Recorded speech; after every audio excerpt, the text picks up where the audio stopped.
북한 해커 조직이 국내 방산업체를 해킹해서 군 관련 자료 수만 건을 빼간 것으로 경찰의 수사 결과 드러났습니다. 취재기자 연결해서 자세한 내용 알아보도록 하겠습니다. 강진홍 기자. 네, 경찰청입니다. 네, 북한 해커 조직이 우리 방산업체를 해킹했다는데요. 이게 어떻게 된 내용입니까? 네, 경찰청은 북한 해커 조직이 대한항공 등 한진그룹 계열사 10곳과 SK네트워크스 등 SK그룹 계열사 17곳을 해킹했다고 밝혔습니다. 지난 2014년 7월부터 올해 2월까지 1년 반 넘게 이들 기업 컴퓨터 13만여 대가 뚫린 겁니다. 중앙부처와 공기업, 금융회사 등 160여 개 기관과 단체도 유사한 해킹 위험에 노출됐습니다. 이렇게 북한이 탈취한 문서는 확인된 것만 4만 2,600여 건, 이 가운데 방위산업 관련 자료는 4만 건이 넘는 것으로 조사됐습니다. 특히 대한항공에선 우리 공군의 주력 전투기죠. F-15K의 기본 모델인 F-15 관련 문서가 유출됐습니다. 날개 설계 도면과 전투기 정비 매뉴얼 등이 포함된 것으로 확인이 됐습니다.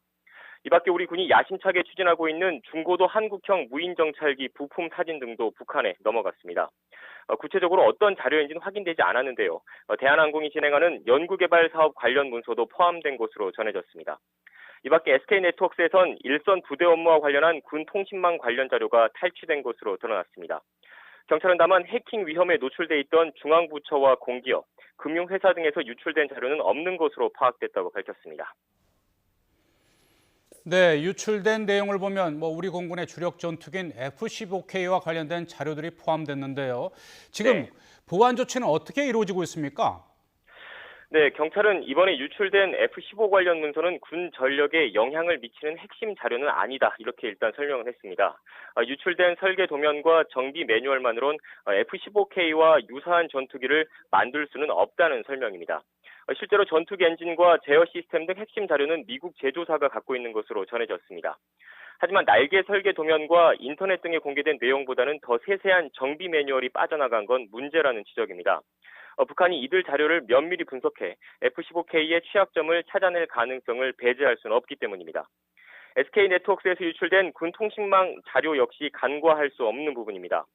일선 부대의 작전 관련 자료가 유출됐을 수 있고 북한이 이번 해킹을 통해 군 통신망의 취약점을 파악했을 수 있다는 분석입니다. 북한은 대한항공과 SK네트워크스 등이 사용하던 기업 PC 관리 프로그램의 허점을 노린 것으로 경찰 수사 결과 드러났습니다. 1년 반 넘게 지속된 북한의 이런 행태는 올해 1월 4차 북핵 실험 이후 꼬리가 잡혔습니다. 당국이 핵실험 이후 사이버 공격을 감행한 북한의 전례를 고려해 대대적인 수사에 나섰고요. 북한이 제작한 것으로 추정되는 악성 코드가 발견이 됐습니다. 경찰은 현재 문제가 된 PC 관리 프로그램의 취약점이 보완됐다고 밝혔는데 기업의 허술한 보안 관리 실태에 대한 지적은 피할 수 없을 것으로 보입니다. 지금까지 경찰청에서 YTN 강준원입니다.